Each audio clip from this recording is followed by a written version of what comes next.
नमस्कार study plus morality tutor channel तरफ मु श्री रामकृष्ण साहू पुणी थे आपण को स्वागत जनावि। आज हेउची आउ एक सुंदर कहानी मूल्यवान कहानी किछि नुआ कथा शिखिबार कहानी निज भितरे मनीष पणिया उदार भाव जागृत करिवार कहानी। तेणु आउ डेरी न करी वर्तमान कहानीटी आरंभ करुछि। गोटे राज्य रे जड़े राजा थिले। राजांकर कौनसी पुत्र न थांती, तांकर उत्तराधिकारी मध्य केही न थांती। तेणु इतिमध्यरे राजांकर बयस अधिक होई गला, वृद्ध होई गले। तेणु से मने मने बहुत विरक्ति भाव प्रकाश करथिले जे एते पर्यंत मु ए राज्य रे शासन करुथिली, प्रजा माने सुख शांति रे रहउथिले, किंतु मोर एबे प्राप्त वयस्क हो गलानी। मु आ किछि दिन परे ए राज्य छाड़ी चली जीवी, अर्थात मृत्यु मुखरे पड़िबी, किंतु मोर उत्तराधिकारी केही नाहंती। एहा भाबी बहुत दुख हेउथाय। तेणु से महामंत्री सहित दिन आलोचना कले जे महामंत्री आम राज्यर उत्तराधिकारी केमिति चयन करिबा। महामंत्री कहिले, आपण गोटे काम करंतु महाराज, गोटे इंटरव्यू करंतु। इंटरव्यू को विभिन्न राज्यर राजकुमार माने आसीबे एवं सेमानक भितरु जे सर्वोत्तम हेबो ताकू ही राज्यर उत्तराधिकारी करिवे। राजा कहिले, एमिति करिबा ठीक हेबो नाही। ताहापरे निज राज्य रे थिबा किछि विद्वान मुनि ऋषि को मध्य डाकिले एवं तांकर परामर्श नेले। केही केही कहिले, आपण गोटे परीक्षा करंतु, परीक्षा रे जे सबठारु अधिक नंबर रखिबो ताकू आपण एही राज्यर उत्तराधिकारी घोषणा करिवे, नुआ राजा घोषणा करिवे।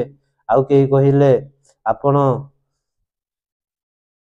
आउ गोटे उपाय बाहर करंतु, गोटे निर्दिष्ट क्राइटेरिया बाहर करंतु। सेही क्राइटेरिया अनुसार जीए सफल हला से हेबो ए राज्यर उत्तराधिकारी। राजा एहीपरि भाबरे विभिन्न मतामत शुणिले, किंतु समस्तंकर मतामत राजांकर हृदय को स्पर्श करि पारिला नाही। तेणु से स्थिर कले, ना ना, परीक्षा गोटे नूतन उपाय रे हेबो। तमे महामंत्री कहिले, तमे आम राज्यर प्रत्येक कोण अनुकोण रे डेंगुरा पिटेई दियो जे राजा निज राजप्रसाद को डाकिचंती गोटे परीक्षा करिया पई। सेही परीक्षा रे जे सफल हबो से हेबो आम राज्यर नूतन राजा। ठीक से आई हला। विभिन्न राज्यर राजकुमार, मुनि ऋषि तपस्वी किछि युवक बंधु मध्य आसीबाकु लागिले। इति अवसर रे जणे कृषक घरर पिला से मध्य एही परीक्षा देवा पई घरु बाहरी अछि। निजर बापा माँ को मध्य पचारची। बापा माँ कहिले, आम पाखरे तो सेमिति भल भल लुगा पिंधिबा पई पैसा नाही। तू राजप्रसाद को जीवु, सेठारे परीक्षा दबु, तो पाखरे तो छिंडा कपड़ा अछि, तू कोन करिबु। से कहिला, पिताश्री किछि व्यस्त होबार नाही, मु किछि टंका धार करी गोटे नुआ शार्ट किनिबी, सेटा परिधान करी जीवी। ताको बापा कहले, हौ ठीक अछि, तू जा, सफल हेले हेबु नहले नाही। राजांको राजप्रसाद तो अन्यून राजांको थरे भल करी देखि आसीबु, कारण तांकर प्राप्त बयस होई गलानी। एहा कही से कृषक पिलाटी बहु खर्चरे गोटे जैकेटटिए किनिला, सुंदर जैकेटटिए, ताकू परिधान करी घरु बाहरिला। भितरे छिंडा पेंट सार्ट पिंधि थाए, किंतु ऊपर गोटे जैकेट पिंधि थाए एवं घरु बाहरी आसिला। घरु बाहरी आसिबा समय ठीक राजप्रसादर फाटक सम्मुख रे भीतर को जिबा बेले तांको नजर रे पड़िला फाटक बाहर जड़े भिकारीटिए बसिचंती, शीतरे थरुचंती। तेणु से एही युवक जन को कहिले, हे युवक भाई, मते बहुत जोर रे शीत हेउची, जदि मते खंडिए वस्त्र दान करंत ताहले मु खुशी होंती।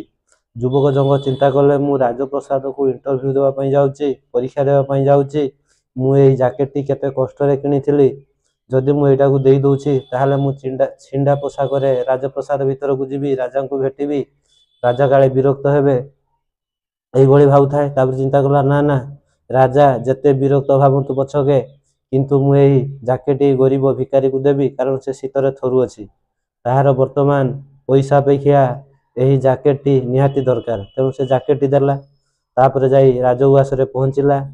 3 ଘଣ୍ଟା ଅପେକ୍ଷା କରିବା ପରେ ରାଜା ଆସି ସେଠାରେ ପହଞ୍ଚିଲେ। ସେ ମଧ୍ୟ ରାଜାଙ୍କୁ ଦେଖି ଟିକିଏ ଖୁସି ହୋଇଗଲା ଏବଂ ମନେ ମନେ ଭାବିଲା, ମୁଁ ଏହି ଲୋକଟିକୁ କୁଆଡ଼େ ଦେଖିଛି। ଏବଂ ଚିନ୍ତା କଲା, ମୁଁ ଯେତେବେଳେ ରାଜପ୍ରସାଦ ଭିତରକୁ ପଶିଲି ସେଠାରେ ଯେଉଁ ଭିକାରୀଟି ବସିଥିଲା ସେ ହେଉଛି ଏହି ଲୋକଟି। ତେଣୁ ସେ ରାଜାଙ୍କ ପାଦ ତଳେ ପଡ଼ିଗଲା। ହେ ମହାରାଜ, ମୋର ଭୁଲ ହୋଇଯାଇଛି। ମୁଁ ଯେତେବେଳେ ରାଜପ୍ରସାଦ ଭିତରକୁ ପଶିଲି ଆପଣଙ୍କୁ ଚିହ୍ନି ପାରିଲି ନାହିଁ, ମୋତେ କ୍ଷମା କରିଦିଅନ୍ତୁ।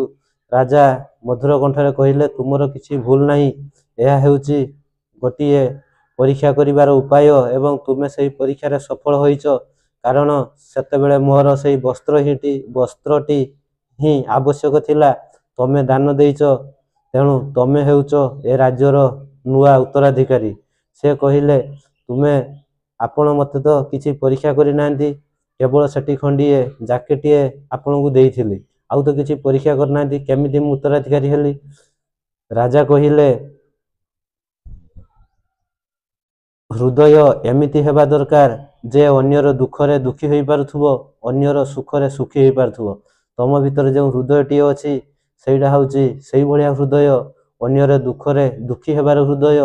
ଜଣେ ରାଜା ପାଖରେ ସେହି ଉଦାର ଗୁଣ ରହିବା ଦରକାର, ସ୍ନେହପୂର୍ଣ୍ଣ ମନୋଭାବ ରହିବା ଦରକାର, ଭାବପୂର୍ଣ୍ଣ ମନୋଭାବ ରହିବା ଦରକାର। ପ୍ରଜାମାନଙ୍କର ଦୁଃଖରେ ଦୁଃଖୀ ହୋଇ ତାଙ୍କୁ ସାହାଯ୍ୟ କରିବାର ଉଦାରତା ରହିବା ଦରକାର। ତାହା ହିଁ ତମ ପାଖରେ ଅଛି, କିନ୍ତୁ ଆଉ ଯେଉଁ ସବୁ ରାଜକୁମାର ଏଠାକୁ ଆସିଲେ ତାଙ୍କ ପାଖରେ ନାହିଁ। ତେଣୁ ସେଥିପାଇଁ ମୁଁ ତୁମକୁ ଏହି ରାଜ୍ୟର ରାଜା ଘୋଷଣା କଲି। ସେ ମନେ ମନେ ବହୁତ ଖୁସି ହେଲେ, ରାଜାଙ୍କୁ ମୁଣ୍ଡିଆ ମାରିଲେ ଏବଂ ପିତାଶ୍ରୀ ତାଙ୍କ ବାପାଙ୍କୁ ମାଆଙ୍କୁ ଯାଇ ସବୁ ସତ କଥା କହିଲେ ଏବଂ ସେଇ କୃଷକ ପିଲାଟି ଶେଷରେ ସେଇ ରାଜ୍ୟର ଉତ୍ତରାଧିକାରୀ ହେଲା। ଏତିକିରେ କାହାଣୀଟି ଶେଷ ହେଲା। ତେଣୁ ଦର୍ଶକ ବନ୍ଧୁ, କାହାଣୀଟି ବହୁତ ସୁନ୍ଦର କାହାଣୀ। ଭାବୁଛି ଆପଣମାନେ ଭଲ ଭାବରେ ହୃଦୟଙ୍ଗମ କରିପାରୁଥିବେ। ଆମେ ଜୀବନ ସାରା ବହୁତ ଟଙ୍କା ପଇସା ରୋଜଗାର କରୁଛେ, କିନ୍ତୁ ଟଙ୍କା ପଇସା ରୋଜଗାର ପାଇଁ ମଧ୍ୟ ପରିଶ୍ରମ କରୁଛେ କିପରି ଆମେ ଭବିଷ୍ୟତରେ ଅଧିକ ଟଙ୍କା ଉପାର୍ଜନ କରିବା, କିନ୍ତୁ ଆମେ ଆଶୀର୍ବାଦ ପାଇଁ କେବେ ପରିଶ୍ରମ କରୁନାହୁଁ। ଭଗବାନଙ୍କର କୃପା ଭିକ୍ଷା, ନିଜର ଗୁରୁଜନମାନଙ୍କର ଆଶୀର୍ବାଦ ଭିକ୍ଷା ପାଇଁ କେବେ ପ୍ରାର୍ଥନା କରୁନାହୁଁ। ଆମେ ଜୀବନ ଯଦି ଟଙ୍କା ପଇସା ରୋଜଗାର କରିବା ସହିତ ଯଦି ଆଶୀର୍ବାଦ ରୋଜଗାର କରିବା ପାଇଁ କିଛି ପରିଶ୍ରମ କରନ୍ତେ, କିଛି ସମୟ ଧ୍ୟାନ ମଗ୍ନ ହୁଅନ୍ତେ, କିଛି ସମୟ ସ୍ଥିର କଣ୍ଠରେ ଭଗବାନଙ୍କୁ ପ୍ରାର୍ଥନା କରନ୍ତେ, ତାହେଲେ ଆମର ଜୀବନ ଆହୁରି ଚମତ୍କାର ହୋଇଯିବ। ଟଙ୍କା ପଇସା ରୋଜଗାର କଲେ ଯେତିକି ଚମତ୍କାର ହୁଏ, ଯଦି ଆଶୀର୍ବାଦ ଆମେ ରୋଜଗାର କରିପାରିବା ତାହେଲେ ଜୀବନ ଆହୁରି ଚମତ୍କାର ହେଇଯିବ। ତେଣୁ ଆଶା କରୁଛି କାହାଣୀଟି ବହୁତ ଭଲ ଲାଗିଥିବ। ପୁଣି ଥରେ ଆର୍ କେ ସାହୁର ସେଇ କଥା, ପ୍ରତିଦିନ କିଛି କିଛି ନୂଆ କରନ୍ତୁ, ଦେଖିବେ ଜୀବନ ସୁମଧୁର ହୋଇ ଉଠିବ, ସମସ୍ତେ ଖୁସି ହୋଇଯିବେ। ରହୁଛି, ଜୟ ବଜରଙ୍ଗବାଲି।